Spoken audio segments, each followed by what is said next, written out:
nuk janë asgjë tjetër, nuk janë bashkim, por janë copëzim. Janë copëza të një mozaiku të quajtur bota serbe. Janë pobratimat e Mjelkovit e Gruevskit, faqja e zez e jona për këto 2 dekada. Jetojmë në kohën e inteligjencës artificiale dhe në vend që sot flasim për projekte të së ardhmes, ne kemi përballë kundërshtar që merren me fjalor shumë tullët. Duhet merremi me zagar, me lepuj, mos një vlezën, mos një kaq poshtë, mos është fundi juaj politik, është fundi juaj moral dhe turp i përjetshëm për ju. Shqiptarët në vitin 2024 bashkë me Shtetet e Bashkuara të Amerikës, bashkë me Bashkimin Evropian, ju dërguan në opozit për një qëllim të vetëm, të shëroheni nga serbizmi, të shëroheni nga bota serbe, po maazallah nuk ka shërim. Ata vazhdojnë edhe në opozit të bëjnë allazhvereshe me botën serbe, të bëjnë biznese me botën serbe.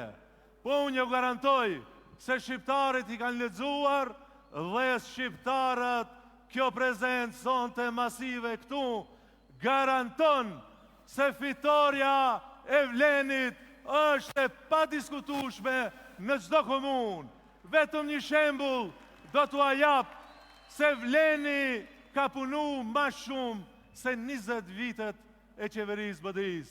Vleni legalizoi, rregulloi statusin e medresës Isa Beun Shkup. A BDI dha vendin e Burmali Xhami Serbis për ndërtu shtëpinë e oficerëve serb. Vleni ndërton rrugët që bashkon shqiptarët, që zhvillon shqiptarët. Prandaj, pa mos humbur kohë, me 19 tetor, të gjithë 20 fuqishëm, ta votojmë numrin 7 për fitore spektakulare të shqiptarëve. Faleminderit.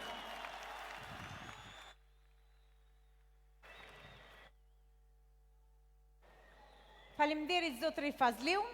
Tani është momenti t'ia japim fjalën një njeriut me bindje të palëkundur, besnik të rrugës së ardhmit, atij që tha me zemër se ja vlen për Vlenin, zotëri Arben Fetaj.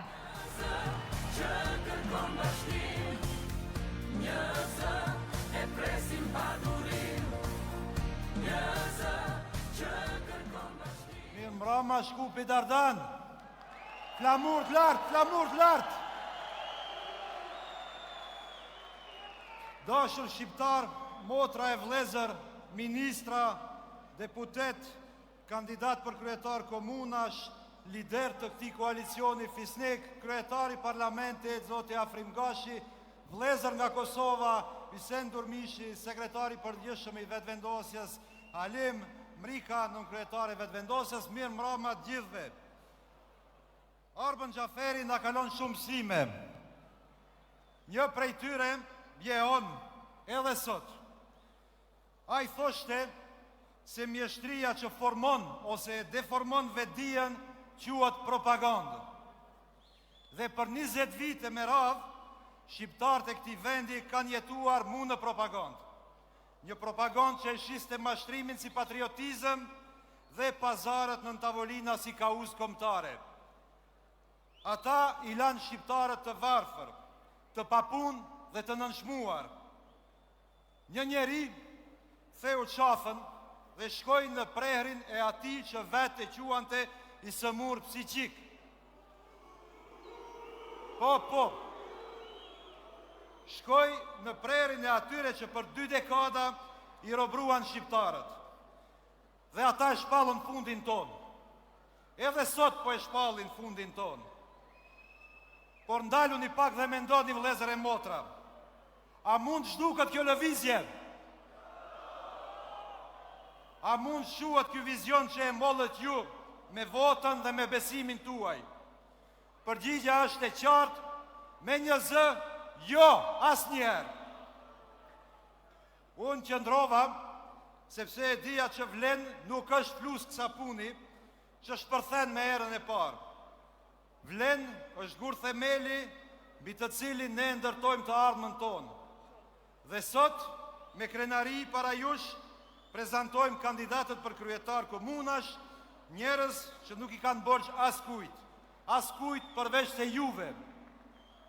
Janë bija e bi të këtij populli që kanë ndjerë hallet tuja dhe kanë guximin të përballen me to. Nga Tetova në Gostivar, nga Çajiri në Strug, nga Kumanova në Likov, ku do që jetojnë shqiptarët në këtë vend, kandidatët e Vlenit do t'jenë fytyra e shpresës tuaj. Përballë e kemi një koalicion mbetjesh politike, Taravari, Ahmeti dhe Stela.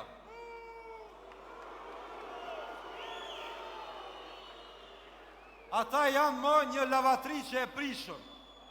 Një lavatriçe e prishur që rrotullohet, po arse nuk i pastron njollat e pislëkut që nuk hekën kur.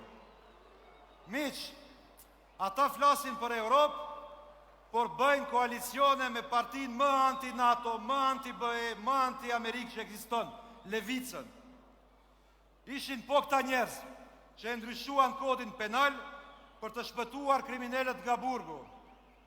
Ishin po këta që i banin presion një grua të ndershme, një gjyqtare shqiptare, që të mos pengohej abolicioni i turpshëm i Ivanovit. Janë po këta që sot gënjejnë se po hiqet Badinteri dhe njësoj si Maksim Dimitrievskin që duan ta imitojnë. Të dashur miq, ndërkohë që ata flasin për patriotizëm, bota demokratike u ka kthy shpinën. BDI është izoluar nga të gjithë. Ambasadat ja u kanë mbyll dyert. Të gjithë ikin prej tyre. Vetëm një doktor i shndruar në pacient nuk e ka kuptuar se çfarë po ndodh. Pyetni ata, kur ka qenë takimi i fundit i Ali Ahmetit me amerikanët apo me evropianët? Ata nuk i takojnë më pra, nuk i takojnë sepse askush nuk do të njollos duart me të korruptuarit. Dhe a dini çka? Lista e zezë nuk ka mbaruar me Artan Grubin. Ajo do të vazhdon. Dhe ata e dinë që ne e dimë. Ata po presin me frikë se kush do t'jetë i ardhshmi në atë listë. Dhe ndërsa populli pret drejtësi, ata e presin telefonatën e radhës nga ambasadat që u adridh zemën.